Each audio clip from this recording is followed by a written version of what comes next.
¿Los archivos de la dictadura existen? Sí existen, sí. Sí existen.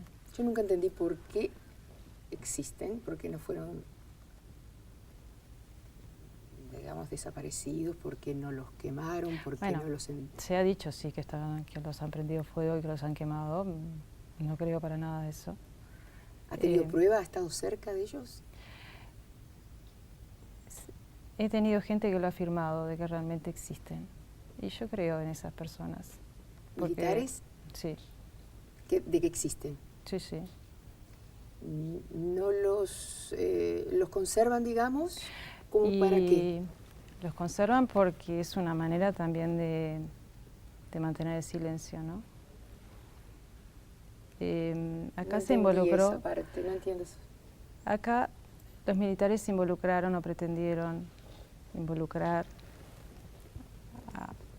a todos los que podían estar involucrados en una unidad, por ejemplo. Entonces,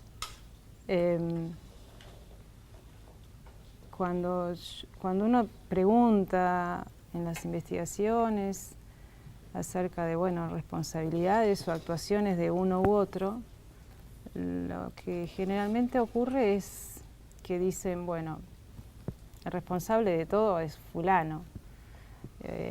Él era el que decidía todo, nosotros no sabíamos nada, etcétera, etcétera. Y ese responsable de todo uno va y resulta que está muerto. Entonces, ¿está coordinada en las declaraciones? Claro.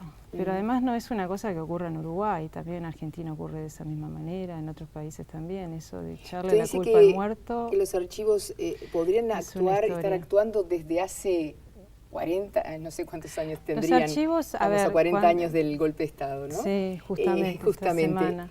Sí, ¿y sería un salvoconducto para determinada gente? Y creo que es una forma de presión. Mientras yo sepa que existe un papelito que me involucra, entonces... y otro que me lo diga. ¿Papeles? ¿Qué es lo que hay? No, grabaciones no creo. ¿Lo de Amodio qué fue? No sé, lo de Amodio es esa historia del otro sector, ¿no?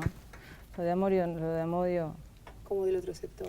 Y bueno, no son los militares, digo, más allá de su, claro, no. de su atribuida vinculación con los militares. Su vinculación con los militares, por eso hice la asociación de ideas. Sí, sí, yo me refiero a los archivos de los militares, más específicamente, de cada actuación que había, se hacía copia, y al final de un parte, por ejemplo, estaba toda una lista de a dónde iba cada una de esas copias. No va solo hacia los civiles, sino hacia el propio cuerpo militar. Me explico en lo que era la actuación militar en la época de la dictadura.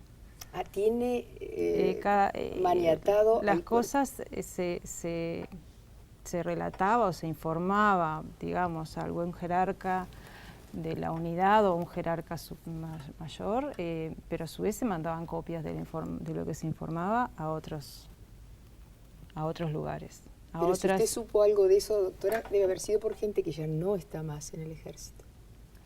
No, es porque que si hay un pacto de silencio, claro, imposible... Es que realmente ahora no está casi nadie, digo, son excepcionales las personas que pueden estar ¿Y en manos de quién está vinculadas. Eso? ¿Quién guarda ese archivo? Bueno, eso es lo que hay que investigar, ¿no? Yo creo que los archivos existen y están guardados, ellos sabrán dónde los tienen. Y ellos, cuando me refiero a ellos, a las personas que son responsables de esto, yo no quiero atribuirle responsabilidades genéricas a todas las Fuerzas Armadas. Sería bueno, y eso es lo deseable, creo que incluso dentro de las Fuerzas Armadas hay personas que dicen, a ver, nos están endilgando a todos una calidad que no todos tenemos. Pero eso sería bueno realmente, que se pudiera saber quién es quién dentro de las Fuerzas Armadas, quiénes son responsables de determinados delitos gravísimos y quiénes no. Eso está en manos de ellos, son ellos mismos los que pueden hacer su depuración. ¿Llegó alguna vez a pensar como el presidente de la República, don Pepe Mujica, que para solucionar el tema de derechos humanos tendrían que morirse todos los que participaron, es decir, ya no existir?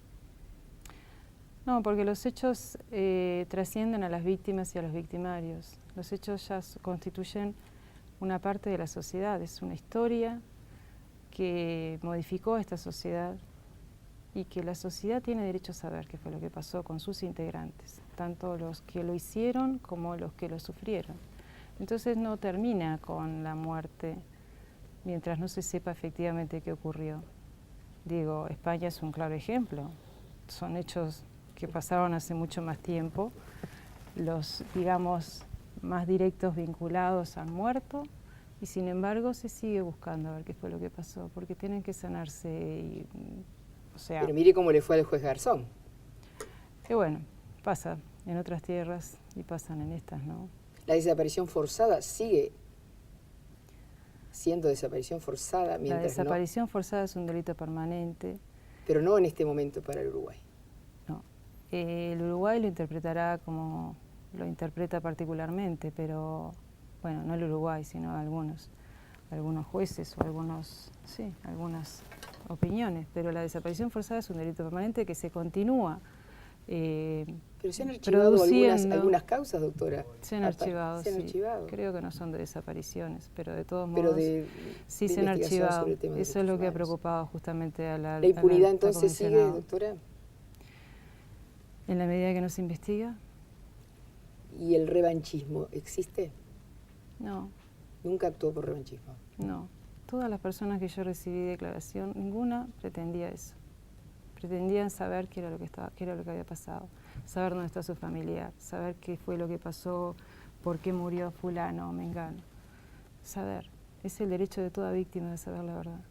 ¿Pero siente que esa situación de detención de hace tantos años todavía está presente en mucha gente?